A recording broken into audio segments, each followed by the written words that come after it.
بسم اللہ الرحمن الرحیم۔ السلام علیکم ایوری ون۔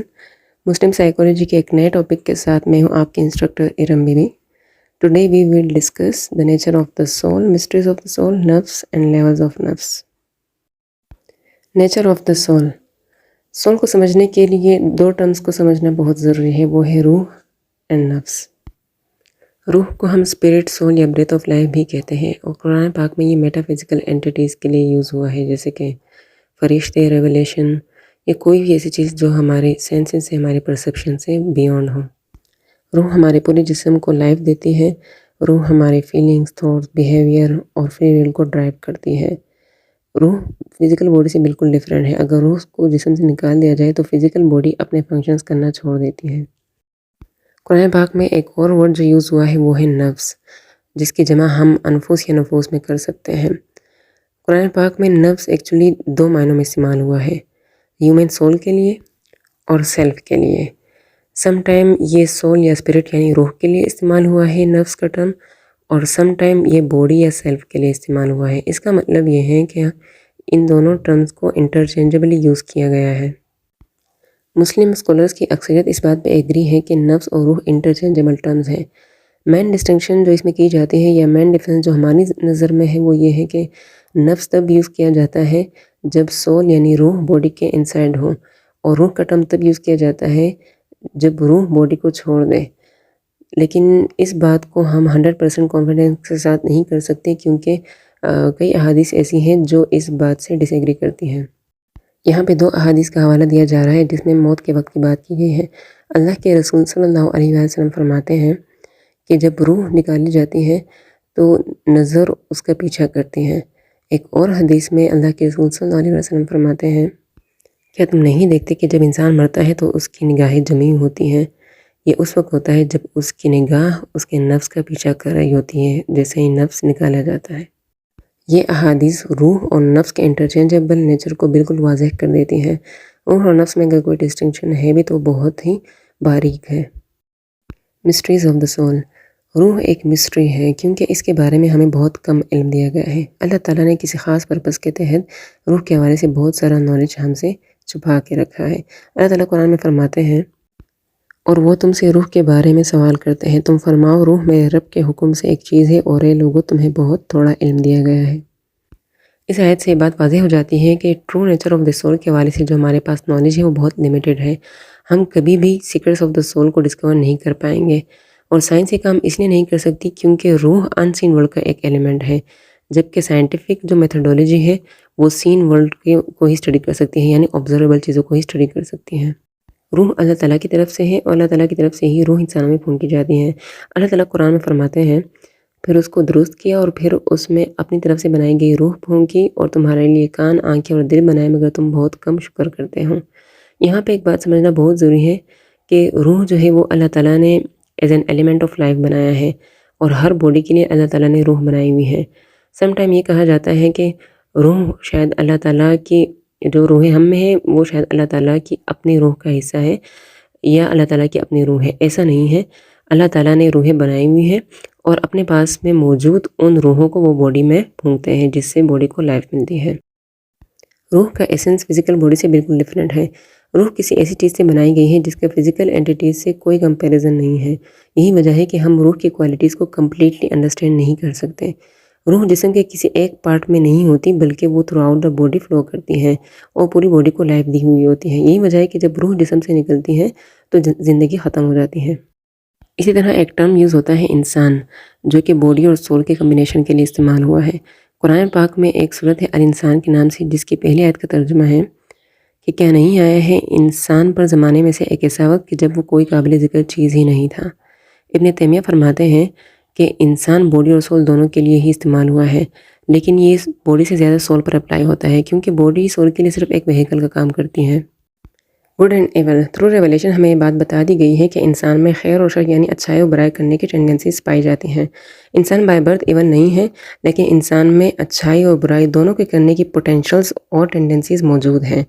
ہاں، ہم یہ ضرور کہہ سکتے ہیں کہ فطرہ کی وجہ سے انسان میں اچھائی کا عنصر غالب ہوتا ہے، لیکن ایول یعنی برائی کو بھی کنٹرول کرنے کی کوشش کرنی چاہیے، اور انوائرمنٹ کے برے اثرات سے اپنے آپ کو بچانے کی پوری کوشش کرنی چاہیے۔ فطرہ کے کنسیپٹ کو میں پریویس لیکچر میں سے ایک ویڈیو میں بہت ڈیٹیل کے ساتھ ڈسکس کر چکی ہوں. اگر آپ میں سے کسی کو فطرہ کا کنسیپٹ سمجھنا ہے تو وہ ویڈیو لازمی دیکھیں. انسان کے انہیرنٹ گڈنس کا ایک ایویڈنس یہ بھی ہے کہ سارے انسان یعنی نان مسلمز بھی، وہ لوگ بھی جو اللہ تعالیٰ کی ہدایت سے منہ موڑتے ہیں، ان میں بھی اچھائی کے کچھ ایلیمنٹس پائے جاتے ہیں. اگر ایسا نہ ہوتا تو یہ دنیا بہت ہی زیادہ ڈسٹرکٹیو ہوتی، جس کو امیجن کرنا بھی بہت مشکل ہے. اس کا ایک ایویڈنس یہ بھی ہے کہ اس دنیا میں جتنی بھی سوسائٹیز، جتنی بھی کنٹریز موجود ہیں، ہر کنٹری، ہر سوسائٹی نے اپنے لیے کچھ کوڈز، کچھ لاز بنائے ہوئے ہیں، اور یہ کلیئرلی بتا دیا گیا ہے کہ ہمارے ملک میں، ہماری سوسائٹی میں کون سے بیہیویئر ایکسیپٹیبل ہے اور کون سے نہیں ہیں. آج تو یہ کوڈز یا ان میں سے کافی لاز ایسے ہیں جو سیکولر ان نیچر ہیں، لیکن پھر بھی ان پر ریلیجن کا کہیں نہ کہیں تھوڑا بہت اثر ہے. اہم ترین سوال یہ ہے کہ اللہ تعالیٰ نے برائی پیدا ہی کیوں کی؟ Why Allah created evil? And the answer is, evil actually exists as a test from Allah subhanahu wa ta'ala. اللہ تعالیٰ نے برائی کو ہمارے لیے ایک امتحان کے طور پر پیدا کیا ہے. اگر اللہ تعالیٰ نے ہم سب میں صرف اچھائی کرنے کی پوٹینشیل اور ٹینڈنسیز ڈالی ہوتی تو یہ ساری دنیا ایک بہت اچھی جگہ ہوتی اور ہر انسان یہاں پہ اچھائی کرتا اور اللہ تعالیٰ کی ساری باتیں مانتا. ایسی صورتحال میں پھر کسی حساب کتاب کی یا یوم حساب کے ڈے آف ججمنٹ کی ضرورت نہ ہوتی اور ہر انسان جنت میں جانے کا گول بہت ہی آسانی سے اچیو کر لیتا. لیکن جیسا کہ ہم سب جانتے ہیں کہ اللہ تعالیٰ کا جو پلان تھا وہ یہ تھا کہ انسانوں کو آزمایا جائے، اور انسانوں کو ایسے آزمایا جائے کہ انہیں اچھائی و برائی دونوں کا راستہ دکھایا جائے، اور پھر یہ دیکھا جائے کہ ان میں سے کون اپنی مرضی سے اللہ تعالیٰ کی بات مانتے ہیں، اللہ تعالیٰ کی فرمانبرداری کرتے ہیں، اور کون اپنی مرضی سے غلط راستہ چنتے ہیں. تو اس ٹیسٹ کے لیے اچھائی کے ساتھ ساتھ برائی کا موجود ہونا بھی ضروری تھا. یہی وجہ ہے کہ برائی کے اٹریکشن نہ صرف ہم میں بلکہ ہمارے انوائرمنٹ میں بھی جگہ جگہ موجود ہے. تو یہ ہمارے لیے ایک بہت ہی مشکل ٹیسٹ ہے کہ ہم کس طرح سے اپنے اندر کے موجود ایول کو کنٹرول کرتے ہیں اور باہر کی موجود برائیوں کے اثرات سے خود کو کیسے محفوظ رکھتے ہیں. نفس، لیولز آف نفس. یہاں پر سول کی 3 کیٹیگریز یا 3 کنڈیشنز کے بارے میں بات کی گئی ہے. یاد رہے سول یہاں پر ہم سیلف یا نفس کے لیے استعمال کر رہے ہیں. وہ 3 کنڈیشنز یا لیولز ہیں: نفس امارہ، دا کمانڈنگ سول اور انکلائنڈ ٹورڈ ایول. نفس لوامہ which is known as the reproachful اور blaming self اور soul. and the last one is نفس مطمئنہ، the tranquil soul. اس کا ہرگز یہ مطلب نہیں ہے کہ ہر انسان میں 3 مختلف قسم کے سولز یا نفس پائے جاتے ہیں، بلکہ اس کا مطلب یہ ہے کہ ہر ایک نفس کی ڈیفرنٹ ایٹریبیوٹس یا کنڈیشنز ہوتی ہیں، اور سم ٹائم ہم پر ایک کنڈیشن ڈومیننٹ ہوتا ہے اور سم ٹائم دوسرا. یہ ساری چیزیں ہم نیکسٹ سلائڈز میں ڈیٹیل کے ساتھ ڈسکس کرنے والے ہیں. نفس امارہ، کمانڈنگ سول. یہ وہ سول ہے جو انسان کو ایول کی طرف پش کرتی ہے، جس طرح کہ قرآن پاک میں اس حوالے سے آیا ہے: شک نفس البتہ بہت حکم کرنے والا ہے، بہت حکم دینے والا ہے برائی کا، مگر جس پر میرا رب رحم کرے. یہ نفس کا سب سے لوور لیول ہے جو انسان کو فزیکل ورلڈ کی ڈیزائرز اور پلیئر کو حاصل کرنے کے لیے کچھ بھی کرنے پر آمادہ کرتا ہے. نفس امارہ کو ہماری ڈیزائرز کنٹرول کرتی ہیں، اور یہ وہ ڈیزائرز ہوتی ہیں جو ہمیں ڈس اوبیڈینٹ اور گناہوں کے راستے پہ لے کے جاتی ہیں. اگر کوئی اپنے نفس کے اس پارٹ کو ڈومیننٹ ہونے دے تو آہستہ آہستہ وہ اپنے گناہوں اور غلطیوں پر شرمندگی اور پچھتاوا کرنا چھوڑ دیتا ہے. جیسے جیسے یہ لوگ گناہ کی طرف چلتے جاتے ہیں ویسے ہی ان میں حق کو پرسیو کرنے کی ایبلٹی کم ہو جاتی ہے، کیونکہ زیادہ برائی کرنے سے ان کے دل سخت ہو جاتے ہیں. اللہ تعالیٰ ایسے لوگوں کے بارے میں قرآن میں فرماتے ہیں: ہرگز نہیں، بلکہ ان کے کمائے ہوئے اعمال نے ان کے دلوں پر زنگ چڑھا دیا ہے. ایسے لوگ اللہ تعالیٰ کی طرف سے دی گئی ہدایت کو بھی قبول نہیں کرتے اور یہ اللہ تعالیٰ کو اپنا سپورٹر نہیں مانتے. تو اس طرح کے کیسز میں اللہ تعالیٰ پھر انہیں ایک اور کمپینین یعنی شیطان دیتا ہے. اللہ تعالیٰ اس حوالے سے قرآن میں فرماتے ہیں: اور جو اندھا بن جائے رحمان کے ذکر سے تو ہم مقرر کر دیتے ہیں اس کے لیے ایک شیطان، تو وہ اس کا ساتھی ہو جاتا ہے. اور بے شک وہ شیطان البتہ انہیں صحیح راستے سے روکتے ہیں، جبکہ ان کا یہ خیال ہوتا ہے کہ بے شک یہ ہدایت یافتہ ہے. نفس لوامہ، ریپروچفل اور بلیمنگ سول.